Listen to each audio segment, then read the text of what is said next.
Hi, Patrick here. Day 27 of the 31 days of Halloween. Wow. Uh, yeah, we are getting there. We are going to do this. So, the movie that we're going to be talking about today, wow, all sorts of things. All sorts of things.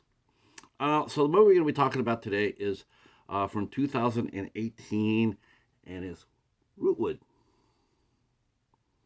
So, Rootwood stars a bunch of familiar faces for some of you who have watched Eight Questions with, um, and some who haven't. Uh, this is a found footage cross with a documentary style of shoot. It's it's a cross. Has a little bit of Blair Witch in it, a tiny bit early on. So I'll tell you about the movie what I can. I can't go into too much detail because I don't want to give it away. So two podcasters, William and Jessica, played by our friend Tyler Gallant, who was also in Space Wars, The Quest for the Deep Star, who we interviewed for A Questions with.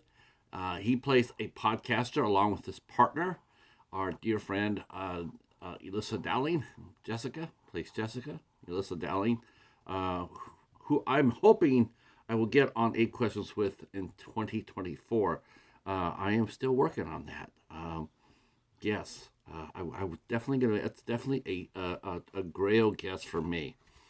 We also have the lovely Felissa Rose in as playing Laura Bennett, and Sarah French, who also played with Tyler in Space Wars Quest for the Deep Star. She plays his girlfriend, Erin. So what it is Felicia Rowe plays a producer, and she wants to send a documentary of a podcasting team in to look for the Rootwood monster.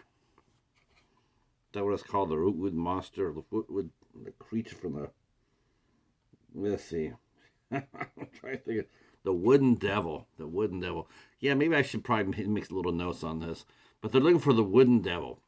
So they send in their the podcast, which is Jessica and William, the spooky hour, into the woods to go look for the wooden devil. So they get in and they take Aaron along with it, who thinks it's just going to be it's just going to be a night of like a week to hang out with Will. As Will and Aaron have a thing going on. Well, they drive up to the woods and they set up base. There's some really cool moments in doing it. Pay attention to Will's T-shirt as they get to the wooded area. The T-shirt is really fun. And they set up camp and they start exploring around to see what they can find. They're supposed to be looking for certain markers that's supposed to lead them to finding the first marker and it's supposed to lead us to the second one. Supposedly, there's been a lot of people have disappeared into the woods in Rootwood, and so they're there to see what they can find out about it.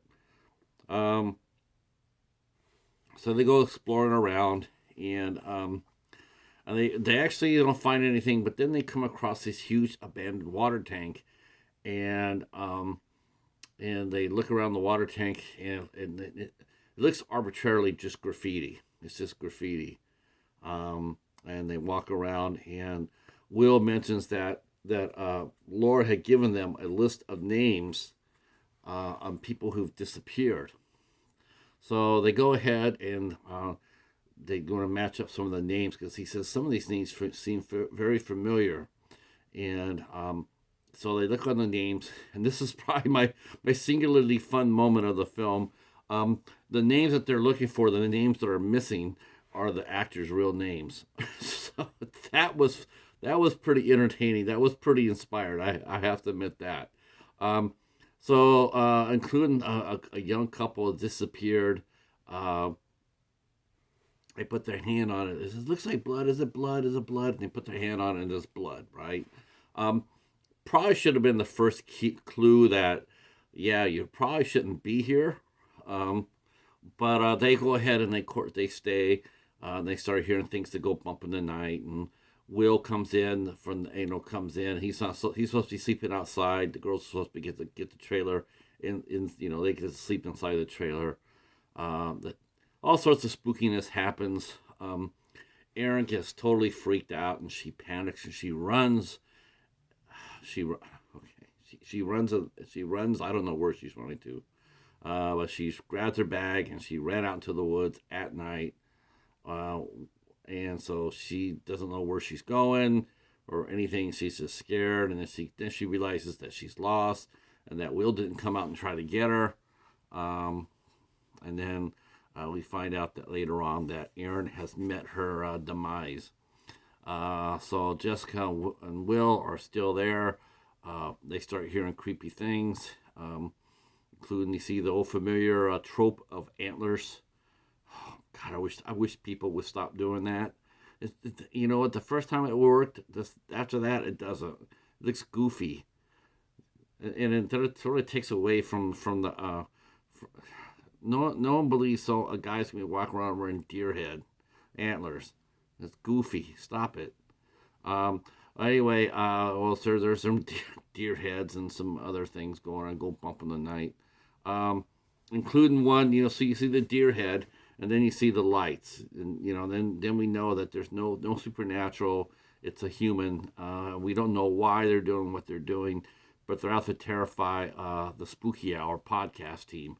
And Jessica wants to go, and Will wants to sit there and say, let's just stay one more night to see what we can find. And of course, that doesn't go very well.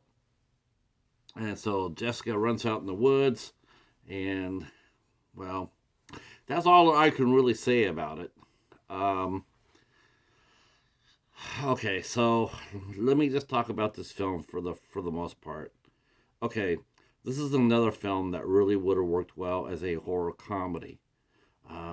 As a straight horror film, it does not work. It's not very good at all. There's so many plot holes. There's gaping holes. And the fact of the matter is that the cast is aware of this. It's a fine cast, and they know what they're dealing with is not the best written script. And they have worked together before, so there's that sort of sense of familiarity when you see them acting, and they're having fun. They are having fun. They know that they're not in a good movie, so they're gonna have a fun doing it. Like the having their names, having their actor's real name being the names of the people that are disappeared. That was inspired, and I'm sure that was improvised. But the rest of the movie, I mean, if it had played for more laughs, definitely would have worked. I mean, it would have been funny. But as a straight horror, it really suffers. I will have to say this: the thing that I really, really, really liked about this movie, man, the cinematography for this film is off the chain. It's beautiful. Great shots. The cinematography was by Thomas Rist, and wow, he probably will be on the way up. This is a beautiful film. During the day, it's beautiful. At night, it's night, but during the day, oh my gosh, some of the best. It actually sort of distracts you from the film a little bit. You're going like, man, if this film was as good as the cinematography, this would have been a winner. Like I said, the cast was really good. Sarah French was fun, and of course Tyler. And all right, Tyler, you win. You know how to play a villain really, really well. I gotta give you that. You kicked ass in this movie. Elissa Dowling, she had a lot of fun. I know I heard some people were talking about, oh, they overacted. No, they weren't overacting at all. They were having fun. That was fun. They were hamming it up because they know that they're in a ham sandwich. So of course they hammed it up. Felissa Rose, oh my stars. Okay, first of all, I'm just gonna sound like I'll probably lose my fan card for this. My fanboy card will probably be suspended for this. This is actually the very first film I've ever watched with Felissa Rose in it. Oh, I can hear everybody going like, "What?" Yes, I'm very sorry about that, Felissa. I have not seen. This is the first time I've seen you work. I don't know what I was doing and missing this because you were awesome. Felissa Rose. Oh, every time I always seen Felissa, she's always at a convention and she seems to like the sweetest lady. Holy crow! I mean, I can understand why fans love her, but when she acted on here as Laura, oh Lord have mercy. I was I was really blown away. She wow, she's got some fire. She was hilarious. Uh, Tiffany Fest played Brenda, the assistant, and she was awesome as well. She's like, "What do you mean you want me to go out to do what?" She was a lot of fun. The movie is directed by Marcel Waltz. This is the first time I've seen any of his work, and he himself knows that what he had as well. So you really got the sense that these guys are out there just having fun, doing the best they can with what they had, and it's a fun movie. It's there. It's a good movie. No, it's not a good. It's not a good. Like I said, it's not a good horror film. But the comedy in here is really good, and the gore is pretty good. And there's supposed to be a twist at the end, and who didn't see that coming? You could see that coming way back when. So it's like no big surprise. Um, overall, I would definitely recommend this movie. I would recommend this because this was a lot of, dare I say it? Can I say it one more time? This was a lot of fun. Um, I got my copy at Rootwood at the family video before they went belly up. So I've had this for quite a while, and I just now watched it. Um, Sorry about that. I wish I watched it sooner because this was a lot of fun. Let's see. I don't think there's any special features on here. It runs a quick 83 minutes, and it does run fast. I mean, the pacing's really good. I mean, you're not gonna be sitting there like laboring in the dentist chair, waiting to get a tooth pulled. This movie flies fast, so I recommend it. All right. Well, that's it for day 27 of the 31 days of Halloween. I don't know what we're watching next. I don't know. I'm clueless. So me and the Cheetah are going to go ahead and put our heads together and come up with something fun. All right. Thanks for watching. And if you're new to the channel, please consider giving us a sub or drop a comment down below. Tell us your favorite Felissa Rose movie without it being The Burning. Or is that the movie that she's known for? God, I'm going to lose my card for this, right? Uh, Sleepaway Camp. That's right. Okay, so you have to name me your favorite Felissa Rose movie without it being a Sleepaway Camp because everybody knows that movie. Even I, who haven't watched it, knows the ending of it. But I want to see what everybody else has to say, what their favorite Felissa Rose movie is.